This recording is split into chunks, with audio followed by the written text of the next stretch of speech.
Sir आज की जो सभा हुई थी इंडिया गठबंधन की डूंगरपुर बांसवाड़ा संसदीय क्षेत्र में अपने राजकुमार रोत साहब के समर्थन में, इसके बारे में आप क्या कहना चाहेंगे?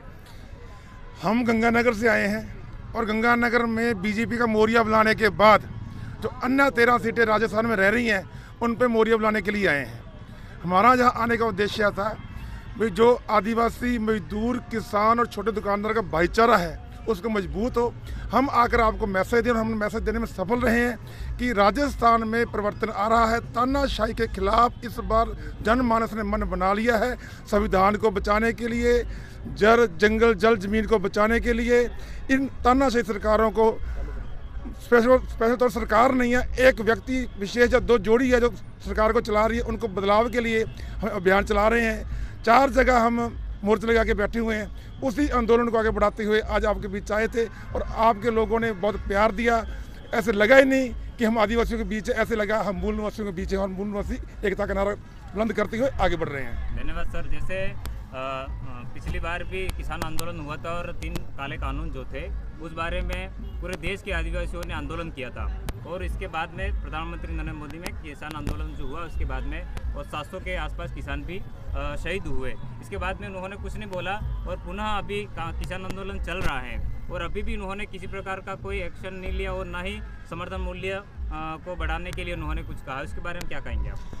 नरेंद्र मोदी जी को लगता था मेरे पास ईडी है, सीबीआई है, सब कुछ है। मैंने बड़े बड़े नेताओं को डरा लिया है, चाहे नीतीश कुमार हो, चाहे पवार जी हो, चाहे एकनाथ शिंदे हो, चाहे हिम्मत बिस्वा शर्मा हो, बहुत बड़े बड़े लोगों को डरा कर अंदर कर लिया। और उसको ऐसा लगा भी एक बार किसानों को मैंने लॉलीपॉप देकर उनसे वादा करके देश से माफ़ी मांग कर एक माहौल बना दिया और दुनिया को ये समझाने में कामयाब हो गया कि मैंने कानून वापस ले लिए, अब किसान वापस दिल्ली नहीं आएंगे। लेकिन वो भूल गया था किसान लड़ने वाली कौम है, आदिवासी भिड़ने वाली कौम है, मजदूर सड़क पे बैठने वाली कौम है। ये बरगलाने में नहीं आएंगे, कभी भी दिल्ली को घेर सकते हैं।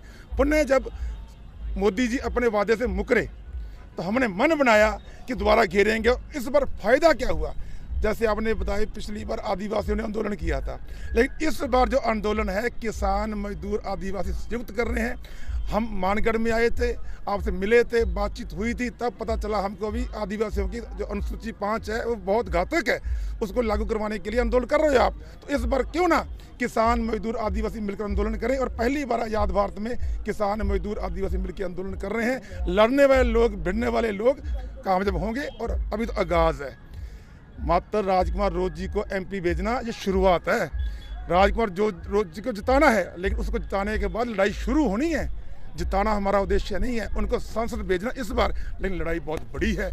जो हमारे तोड़ने वाले लोग हैं उनसे भिड़ना है, उनसे लड़ना है और एक अपने विचार को, बाबा साहब के विचार को, बिरसा मुंडा जी के विचार को, कबीर जी के विचार को, गुरु नानक देव जी के विचार को, उसके बाद अपने जांबा जी के विचार को, इनको बढ़ाना है। जो हमारे पूर्वज हैं, जो हमारे पुरख हैं, जो हमारे इष्ट हैं, इनके विचार को बढ़ाते हुए जब ये विचार हम धरातल तक लेके जाएंगे तब हमें तोड़ने वाले भागेंगे और जोड़ने वाले अपने आप जुड़ते जाएंगे। धन्यवाद सर। आप राजस्थान किसान मोर्चा के अध्यक्ष हैं, आपका बहुत बहुत धन्यवाद सर।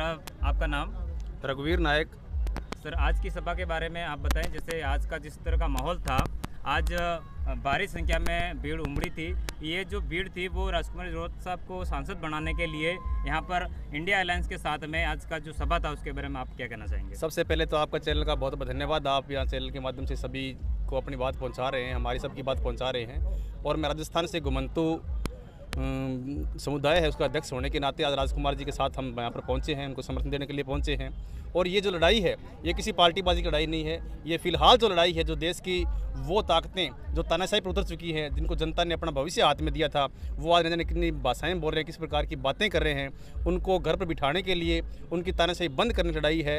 ये लड़ाई संविधान को बचाने की लड़ाई है, ये लड़ाई आम लोगों को बचाने की लड़ाई है, महंगाई को कम करने की लड़ाई है, पेट्रोल डीजल को कम करने की लड़ाई है। आज ये लड़ाई है, इसलिए हम राजकुमार जी के साथ चल करके आए हैं। आज जो यहाँ पर भीड़ उमड़ी है ये वास्तव में ये एक बहुत बड़ा संदेश है कि जब यहाँ कुछ दिन पहले मोदी जी आए थे तब जो भीड़ थी ना, कितने एमएलए कितने मंत्री मिला करके भी इतनी, इससे भी 3 गुना कम भीड़ थी। लेकिन आज राजकुमार जी रोज जो समर्थन में जो लोग आए हैं, ये सभी गरीब मजदूर, अपनी ताज़ा रोटी बना करके ताज़ा खाने वाले लोग हैं। लेकिन यहाँ जो भीड़ थी आज 50,000 से भी ज़्यादा भीड़ थी। जितनी मोदी क्या उनके कितना बड़ा नेता है उनकी भीड़ नहीं होती। तो ये बहुत बड़ा संदेश यहाँ पर गया है और राजकुमार जी की जो जीत है यहाँ से बिल्कुल फाइनल है। और मोदी जी ने पूरे देश को छोड़ करके यहाँ पर पूरी जान लगा रखी है, न जाने उनके लिए पूरा देश ये सांगवाड़ा ही बना खड़ा है। क्योंकि यहाँ पर आदिवासियों ने जो एकता दिखाई है, राजकुमार राउत जी जो ताकत दिखाई है, ये वास्तव में काबिल तारीफ है। हम गंगानगर से चल करके आए हैं, किसान मोर्चा के लोग आए हैं, मैं गुमंतु समुदाय से आया हूँ। हम इसलिए आए हैं क्योंकि जो यहाँ जैसे ही राजकुमार जाएंगे तो जो ताने से ताकतें हैं इनके अपने आप मनोबल गिरेगा और इनको ये पता लगेगा कि हमारी ताने से ज़्यादा दिन चलने वाले नहीं है। पूरा देश एक हो गया है, पूरी किसान कौम एक हो गई है, गुमंतु समुदाय एक हो गया है, आदिवासी एक हो गया है। अब आपको करारा जवाब मिलेगा। तो आज का संदेश बहुत बड़ा संदेश गया है और हम आशा करते हैं कि आने वाली जो 26 तारीख है राजकुमार जी राउत की समर्थन करते हैं, वोटिंग ज़्यादा होते हुए और राजकुमार जी राउत दिल्ली की विधानसभा में गूंजेंगे। हम उस दिन उस गुलाल लाकर बड़ी खुशी मनाएंगे। बहुत बहुत धन्यवाद। जैसा कि सर ने बताया, और आज एक बहुत बड़ी बात होती है, जैसे पूरे देश में 400 पार का नारा लगा करके बीजेपी के लोग और मोदी घूम रहे हैं। और पहले फेज़ के जो चुनाव हुए प्रथम चरण के, उस चरण में इनको हवा लगी है कि उनकी सरकार नहीं बन पा रही है, 400 का आंकड़ा जो है पार नहीं हो रहा है, उसको लेकर के वो बौखलाए हुए हैं। और इस क्षेत्र में आदिवासियों को नक्सली कहा गया है। उस बारे में यहाँ के जो लोग हैं वो आक्रोशित हैं और यहाँ के जो आदिवासी समुदाय के सारे लोग, यहाँ पर रहने वाले सारे लोग कहीं न कहीं आक्रोशित हैं। इस बारे में हमारे साथ में डोडियर साहब हैं, आप क्या कहना चाहेंगे? आपके चैनल को जोहार। मैं इस चैनल के माध्यम से ये कहना चाह रहा हूँ कि जैसे मोदी साहब ने हमारे आदिवासियों को बांसवाड़ा, ये इनकी सभा थी, इसमें नक्सलवादी कहा गया है, तो क्या मैं इनसे पूछना चाहता हूँ क्या हम नक्सलवादी हैं? अब किसान भी अगर आंदोलन करते हैं तो उनको भी आतंकवादी ऐसे शब्द कहकर के मतलब जो नहीं, हमें इस बात के लिए हमें मतलब हमारे समाज को इस तरह से कहते हैं, तो हम इन बातों इनके ऐसे भाषाओं के लिए हम इनका पुरजोर निंदा करते हैं। इसके अलावा जो अभी थोड़े दिन पहले इन्होंने मतलब एक मुस्लिम के लिए भी हिंदू मुस्लिम करने की जो बात कही है, वो आज हमारे हिंदू मुस्लिम का कोई मतलब नहीं है। यहाँ पर ST SC OBC और माइनॉरिटी ये सब एक समान है। हमारे किसी के साथ में किसी प्रकार का कोई वो द्वेष की भावना नहीं है। लेकिन ये बीजेपी के यहाँ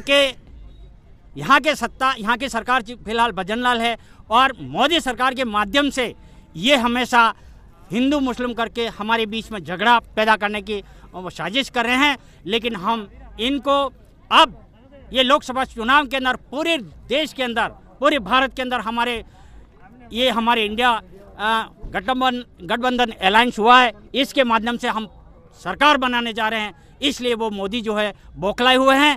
इसलिए हमारे हर कास्ट पे, हर समुदाय पे इस तरह का लांछन लगा रहे हैं। इसका हम गौर विरोध करते हैं। यही मैं इस माध्यम से। धन्यवाद आपका। जैसा कि मोदी जी और बीजेपी कहते हैं कि 400 पार का जो आंकड़ा है, तो 400 पार का जो आंकड़ा है उस संबंध में उनका क्या उद्देश्य है और किस हिसाब से वो चल रहे हैं, इसके बारे में आप क्या कहना चाहेंगे? कौन 400 पार का आंकड़ा है? ये तो अपना मन समझा रहे हैं। इनके पास 400 पार का आंकड़ा नहीं है और जनता को हम बताना चाहते हैं 400 पार का आंकड़ा और तो कुछ नहीं है। लेकिन 400 पार ये डीजल पेट्रोल दूर कर देंगे। तो इनके इन जुमले में ना आए। ये तो पिछली बार 15 लाख भी बोल रहे थे, फिर दे दिया।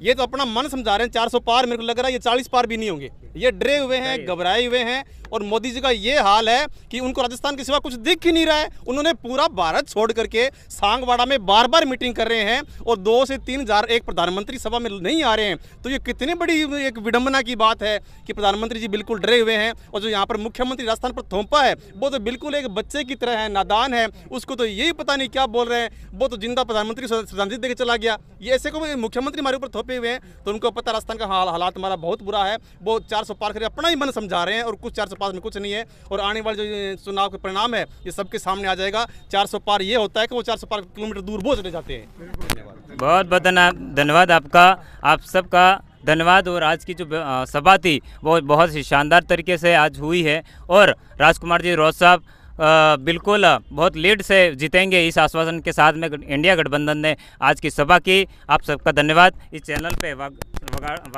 Sagwara news voice of word आप सबका धन्यवाद। जोहार।